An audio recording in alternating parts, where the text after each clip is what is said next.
বাংলাদেশ জাতীয়তাবাদী দল বিএনপি আমি বলেছি যে আমি 297টা আসনের কথা তথ্য দিচ্ছি। সেখানে 209টা আপনার আসন তারা পেয়েছে প্রাথমিকভাবে আমাদের কাছে যে তথ্য আছে সেই অনুযায়ী। বাংলাদেশ জামায়াতে ইসলামী পেয়েছে 68টা। বাংলাদেশ জামায়াতে ইসলামী পেয়েছে 68টা। জাতীয় নাগরিক পার্টি এনসিপি পেয়েছে 6টি। বাংলাদেশ খেলাফত মজলিস পেয়েছে 2টি। ইসলামী আন্দোলন বাংলাদেশ পেয়েছে 1টি। গণ অধিকার পরিষদ পেয়েছে 1টি। বাংলাদেশ জাতীয় পার্টি বিজেপি পেয়েছে 1টি। গণসংহতি আন্দোলন পেয়েছে 1টি। খেলাফত মজলিস পেয়েছে 1টি। আর 7টা স্বতন্ত্র আসন প্রার্থী আসন পেয়েছেন। হোয়াইট প্লাস প্রো সেনসিটিভ স্কয়ারে মাঠের বাইরেও তো আমরা এভাবে দেশপ্রেম দেখাতে পারি। 7টা আসনে স্বতন্ত্র প্রার্থী আমাদের কাছে ভোটের হিসাবে এগিয়ে আছেন অন্যদের থেকে। আমি আপনাদেরকে এখন আমরা আপনাদের একটা স্বাভাবিক কৌতূহল হবে যে আমরা কত তাড়াতাড়ি গ্র্যাজুয়েটটা পাবলিশ করব। এই প্রশ্নটা এটা আমরা এই আপনারা জানেন পদ্ধতিগতভাবে যে আমাদের রিটার্নিং অফিসারদের কাছ থেকে ফাইনাল রেজাল্ট শিটটা আমাদের এখানে আসছে। আসার পরে আমরা এটাকে আবার আমাদের যে বার্তা শিট যেটা চেয়েছি সেটার সাথে ম্যাচ করে তার করব। এখনো পর্যন্ত এই শিটটা পাওয়া যায়নি রিটার্নিং অফিসারদের কাছ থেকে। ওনারা হার্ড কপিতে পাঠাবেন বাই স্পেশাল মেসেঞ্জার। এটা আমার বিশ্বাস আজকে সন্ধ্যা নাগাদ থেকে পাওয়া শুরু হবে। কাজেই আমরা যত তাড়াতাড়ি পারবো আমরা তত তাড়াতাড়ি এই রেজাল্টগুলোকে গেজেটের ব্যবস্থা করব। এটা শেষটা না পাওয়া পর্যন্ত হবে না। আর আমি আচ্ছা শেষটা এখন যদি কালকের মধ্যে হয় কালকে, যদি আমাদের দেরি করার তো কোনো যৌক্তিক কারণ নেই।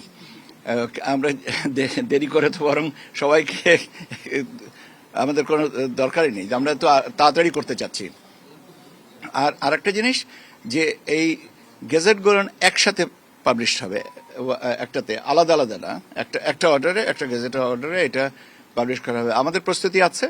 আমরা এখন ওই লিখিতভাবে যে সাইন পেপারটা পেলেই আমরা কাজটা শুরু করব। একটা প্রশ্ন আপনাদের কাছে থাকতে পারে, সেটা হচ্ছে যে গণভোটে হাঁ ভোট কত হয়েছে। আমি শতকরাটা বলেছি। হাঁ ভোটের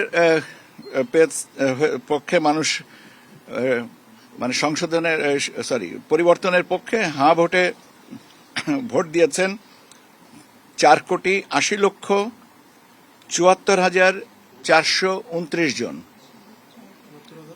আমি আবারও বলছি 4,80,74,429 জন। না আবার বলবো? ঠিক আছে, বলতে পারি, অসুবিধা নেই।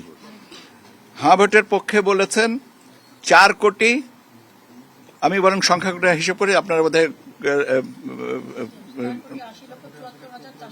হ্যাঁ গুড, থ্যাংক ইউ। 429 না 2,25,65,627 2,25,656,227 2,25,65,627 জন না বলেছেন। আর হ্যাঁ বলেছেন 4,80,74,429। আমরা এখন এই তথ্যটা জানাবার ব্যবস্থা করব যথাযথ পক্ষতে। শতাংশের পার্থক্যটা হচ্ছে, আমি বলেছি যে চিটাগংয়ের 2টা আসনে আপনার যে ভোটের যেটা সেটাকে আমরা পার্সেন্টেজে হিসাব করি নাই, কিন্তু গণভোটের উপরে যেহেতু নিষেধাজ্ঞা নাই, মাননীয় আদালতের কোনো নির্দেশনা নাই, সেজন্য গণভোটে তাদের পার্সেন্টেজটা ইনক্লুড করা আছে। এগুলো মাইনর ডিটেলসটা আরো পরে। আপনারা সংখ্যাগত হিসাবটা এখন যেটা চেয়েছিলেন আমি আপনাদেরকে সেটা বলে দিলাম। আপনারা শুনেন, এইগুলো অনেকভাবে ডেটাটাকে অ্যানালিসিস করা হবে। এবং এটার জন্য একটু সময় দিতে হবে, তাৎক্ষণিকভাবে তো এটা হবে না। তবে আপনাদের সেজন্য বলছি যে এই ডেটাগুলো পাবেন, আমরা তো এই জিনিসগুলোকে কম্পাইল করব। আমাদের বললাম তো যে আপনার রিটার্নিং অফিসারের কাছ থেকে যে আপনার যে ফাইনাল অ্যাপ্রুভাল যে শিটটা আসবে সেটার সাথে আমাদের এই বার্তা শিটের আবার মিলিয়ে দেখতে হবে যে সব ঠিক আছে কিনা। কারণ একটা জিনিস বুঝতে হবে যে দায়িত্ব পালনের ক্ষেত্রে সবচেয়ে সচেতনতা এবং গুরুত্বটা সবচেয়ে ভালো। তড়িঘড়ি করে কোনো কিছু জিনিস না বলাটা, বিশেষ করে এই সমস্ত জিনিস দায়িত্ব নিয়েই কথা বলতে হবে। কাজেই আমরা যেটা করব সেটা হচ্ছে, আমরা যখনই যে কোনো স্ট্যাটিস্টিক্স আপনাদের সাথে এই নির্বাচন সম্পর্কে বলবো, আমরাও তো দিতে চাই স্ট্যাটিস্টিক্স, কারণ এটা নিয়ে চর্চা হোক। আমরাও তো চাই যে আপনারাও জানেন, আপনারাও ব্যাখ্যা করেন, যাতে আমরা ভবিষ্যতে ভালো থেকে আরো ভালো করতে পারি।